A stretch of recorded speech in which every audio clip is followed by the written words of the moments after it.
Welcome to एआईवीटी channel. आज हम हिंदी का चैप्टर 14 बूढ़ी पृथ्वी का दुख पढ़ेंगे। आपने एक पूर्व चैप्टर में प्रकृति की सुंदरता के बारे में पढ़ा। यह सच है कि स्वच्छ जल, स्वच्छ वायु, हरा भरा वातावरण हमारे दिल और दिमाग को तरोताज़ा कर देता है। सुंदर प्राकृतिक दृश्य हमारे मन को खुशी से भर देते हैं। लेकिन आज स्वच्छ जल, स्वच्छ वायु, सुंदर प्राकृतिक दृश्य कम होते जा रहे। जानते हो क्यों? क्योंकि मनुष्य इसका उपयोग बड़ी बेरहमी से कर रहा है। क्या पेड़ों को काटे जाने पर उनके रोने की आवाज़ आपने सुनी है? चौंक गई ना? चौंकिए मत कि पेड़ भी रोते हैं। आज प्रकृति अपने संरक्षण के लिए, अपने बचाव के लिए हमें पुकार रही है। इस पुकार को हमें भी उसी तरह सुनना है जैसे एक कवित्री ने इस कविता में सुना। आइए अब हम इस कविता को पढ़ते हैं। इस कविता का उद्देश्य क्या है? मानव जीवन में प्रकृति की भूमिका के बारे में बताना, प्रकृति के प्रति मनुष्य के कर्तव्य क्या हैं, सामाजिक और सृजनात्मक चिंतन के लिए संवेदनशीलता का महत्व समझाना, पर्यावरण संरक्षण में अपनी भूमिका बताना, उपभोक्ता की हानियों की व्याख्या करना, प्रकृति के मानवीकरण की सराहना करना, कविता में के काव्य सौंदर्य पर टिप्पणी कर सके। बूढ़ी पृथ्वी का दुख कवित्री निर्मला पुतुल द्वारा रचित एक पर्यावरण केंद्रित कविता है जिसमें पृथ्वी के दर्द और प्रकृति के प्रति संवेदनशीलता को दर्शाया गया है। हाथ ही पेड़ों, नदियों, पहाड़ों के मानवीकरण के माध्यम से पर्यावरण संरक्षण का संदेश भी दिया गया है। इसमें जो बूढ़ी पृथ्वी का दुख कविता है, इसमें पेड़ों का, नदियों का, पहाड़ों का और पृथ्वी का, तीनों के दुख का बताया गया है। कविता का जो नाम है वो बूढ़ी पृथ्वी का दुख है। जब भी आप सप्रसंग व्याख्या लिखते हैं तो उसमें कविता और कवित्री का नाम, कवि का नाम या कवित्री का नाम लिखना ज़रूरी है। तो कवित्री जो है वो निर्मला पुतुल है। विषय पर्यावरण प्रदूषण, प्राकृतिक संसाधनों का संरक्षण और पृथ्वी की पीड़ा। मानवीकरण, पेड़, नदियाँ और हवा को मानवीय भावनाओं और कष्टों से जोड़कर चित्रित किया गया है, जैसे हवा का खून की उल्टी का करना, पेड़ों का रोना। संदेश, मनुष्य को प्रकृति के प्रति संवेदनशील होना चाहिए और पेड़ों को काटना बंद करना चाहिए। जल बचाकर और पर्यावरण की देखभाल करके पृथ्वी को इस बुढ़ापे को रोकना चाहिए। अब हम करते हैं पाठ्यगत प्रश्न 14.1। सर्वाधिक उपयुक्त जो विकल्प हैं वो चुनने हैं। मानवीकरण का अर्थ है जो मानव नहीं उसे मानव के रूप में कल्पित करना। ठीक है। कविता में पर्यावरण का अर्थ क्या है? पर्यावरण का अर्थ है प्राकृतिक आपदाएं जैसे भूकंप, बाढ़, सूखा आदि। तीसरा क्वेश्चन है, कविता में पेड़ों के हजारों हतार हाथों के हिलने से क्या अभिप्राय है? कि रक्षा की गुहार लगाना। निम्नलिखित कथनों में से सही के आगे सही और गलत के आगे गलत का निशान लगाएं। जैसे नदियाँ मुंह ढोंप कर रोती हैं का अर्थ क्या है? उनकी पीड़ा को कोई समझ नहीं रहा। सही। नदियाँ मुंह ढांप कर रोती हैं में मानवीकरण है। सही। प्राकृतिक संसाधनों का मनमाना उपयोग हमारा अधिकार है। गलत। सोचा है कभी कि उस घाट, प्रश्न द्वारा कवित्री घाट की सराहना करती है। कौन से घाट की सराहना करती है? गलत। सर्वाधिक 14.2 टेक्सटुअल क्वेश्चन, सर्वाधिक उपयुक्त विकल्प चुनकर आंसर दीजिए। हृदय विदारक का अर्थ देने वाला मुहावरा कौन सा है? सीने पर पहाड़ रखा होना। खून की उल्टियां करते उनके घर के पिछवाड़ पंक्ति के माध्यम से कवित्री क्या कहना चाहती है? चंद लोगों के विकास की यातना झेलने वाले वर्ग की पीड़ा का संकेत करती है। सही गलत बताने हैं। हमें जल का उपयोग करते हुए भावी पीढ़ी का ध्यान रखना चाहिए। सही। कवित्री के विकास के लिए पहाड़ों को विस्फोट से उड़ाना मनुष्य की मजबूरी बताया गया है। गलत। पहाड़ पृथ्वी की रक्षा के लिए आवश्यक है, इसके लिए उन्हें भूधर भी कहते हैं। सही। व्यक्तिगत स्वार्थ प्राकृतिक संसाधनों का सबसे बड़ा दुश्मन है। सही। नेक्स्ट है पाठ्यगत प्रश्न 14.3। इसमें जो है बूढ़ी पृथ्वी का दुख कविता में कौन सी विशेषता नहीं है? ये चूड़ी की जगह बूढ़ी है, तो ओजस्विता। मानवीकरण नहीं है, पेड़ों की हिलती टहनियाँ।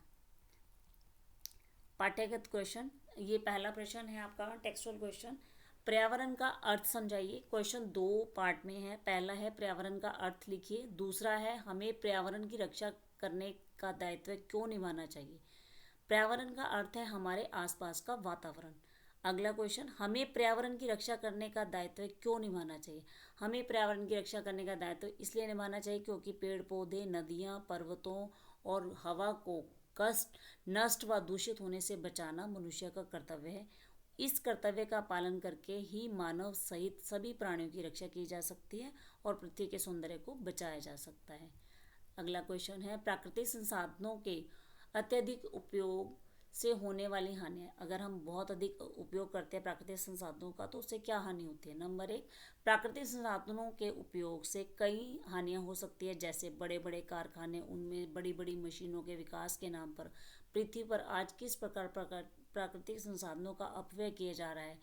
इसके कारण न केवल इन संसाधनों के स्रोत समाप्त हो रहे हैं बल्कि प्रदूषण में वृद्धि हो रही है। प्रदूषण जनित बीमारियां बढ़ रही हैं, सूखा पड़ रहा है, मरुस्थलों का विस्तार हो रहा है, प्राकृतिक असंतुलन भी और अनेक तरह की समस्याएं उत्पन्न हो रही हैं। संवेदनशीलता का विस्तार करने में कवियों की क्या भूमिका है। बूढ़ी पृथ्वी का दुख कविता के आधार पर स्पष्ट कीजिए। आप किस माध्यम से ये कार्य कर सकते हैं ये भी लिखिए। कवि अपनी रचनाओं के माध्यम से संवेदनशीलता का विस्तार करने में महत्वपूर्ण भूमिका निभाते हैं कि वो अपनी भावनाओं को प्रकट करते हैं। जो भावनाओं को जगा सकता है, सहानुभूति जगा सकता है और सामाजिक और पर्यावरणीय मुद्दे के बारे में जागरूकता बढ़ा सकता है।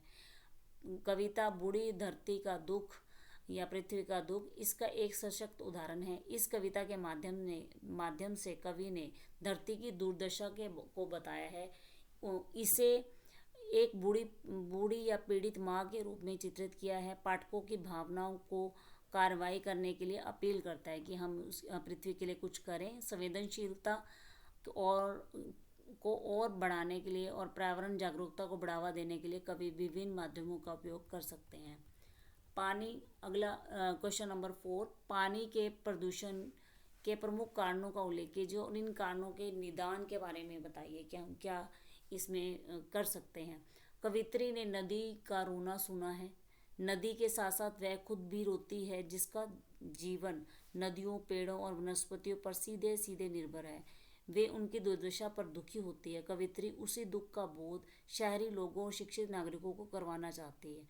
यहाँ पर पेड़ की तरह नदी का भी मानवीकरण किया है। जैसे हमने पेड़ों को इंसान की तरह समझा है, उसी तरह नदियों का भी मानवीकरण किया है। इंसान की तरह फील कर रही है जो कवित्री है।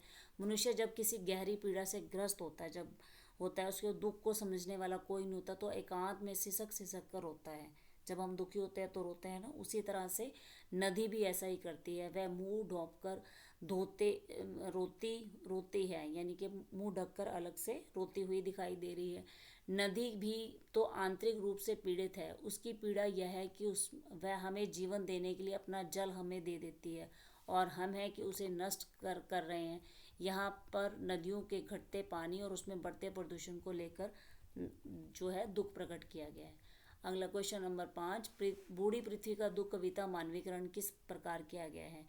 कवित्री ने इन पंक्तियों में बहुत मार्मिक यानी कि मन को छू लेने वाली कल्पना की है। पेड़ कुल्हाड़ी की चोट की आशंका से भयभीत होकर बचाव के लिए पुकारने लगता है।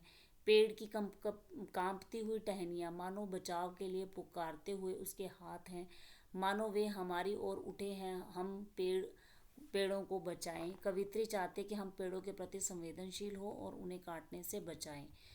जब हमारा कोई आत्मीय जन मतलब हम जिससे हम प्यार करते हैं छोड़कर चला जाता तो हमें बेहद पीड़ा होती है।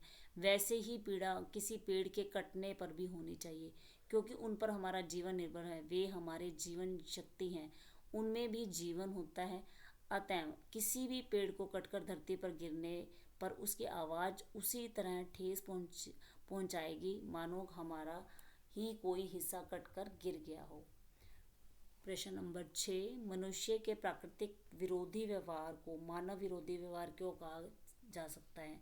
उल्लेख कीजिए। कवित्री की इस सुंदर कल्पना को असुंदर बनाता है मनुष्य का पहाड़ के साथ किया गया व्यवहार। मनुष्य एक तरफ निर्माण करता है तो दूसरी तरफ विनाश भी करता है। मनुष्य ऊंची ऊंची इमारतें बनाने के लिए पत्थर, सीमेंट आदि पाने के लिए पहाड़ को डायनामाइट लगाकर उसे विस्फोट से उड़ा रहा है। जब पहाड़ विस्फोट से टूटता है तो ऐसा लगता है मानो मनुष्य के इस व्यवहार से उसका सीना दहल गया हो। कोई ठोस चीज बहुत तेज चोट से टूटती है तो उसके कुछ टुकड़े तेज गति से बहुत दूर तक इधर उधर गिरते हैं। इसे इसके इन टुकड़ों को चिटकना कहते हैं। पहाड़ के सीने पर मनुष्य तेज आघात करता है जिससे उसके पत्थर चिटक कर दूर गिरते हैं। कविता की इन पंक्तियों में पहाड़ के प्रति मनुष्य के क्रूर व्यवहार का वर्णन किया गया है। दिल दहलना, हृदय विदारक, छिटकना का उचित प्रयोग करते हुए दो वाक्य लिखिए। दिल दहलना, उसकी माँ के निधन की खबर उसके लिए दिल दहलाने वाली थी। फिल्म का क्लाइमैक्स दिल दहलाने वाला था जिससे दर्शकों के आंखों में आंसू आ गए या आंसू में डुबो दिया। हृदय विदारक, बच्चों की अपने माता पिता से विदाई का दिल दहलाने वाला दृश्य मेरी स्मृति में अंकित है। दिल दहलाने वाला संगीत हवा में भर गया जिससे दुख और लालसा की भावना पैदा हो गई। छिटकना, कविता के भावात्मक शब्दों के दर्शनों की छलनी कर दिया जिससे कई लोगों के आंखों में आंसू आ गए। दुखद कहानी में ने उसे छलनी कर दिया, वह रोने से खुद को नहीं रोक पाई। उचित मिलान कीजिए। सुनना, नदियों का मुंह ढांपकर रोना, देखना, हवा का खून की उल्टियां करना, महसूस करना, बूढ़ी पृथ्वी का दुख, बतियाना, पहाड़ का सीना दहलना। संज्ञा की विशेषता बताने वाले रूप को विशेषण कहते हैं। क्रिया के किसी कार्य को करने या किसी स्थिति के होने का अबोध होता है। कभी कभी कार्य अथवा कार्य करने की रीति भी संज्ञा के विशेषण के रूप में होती है। निम्नलिखित में से किसी विकल्प में कोई कार्य करने की रीति के विशेषण के रूप में नहीं है। हवा घर के पिछवाड़े खून की उल्टियां करती है।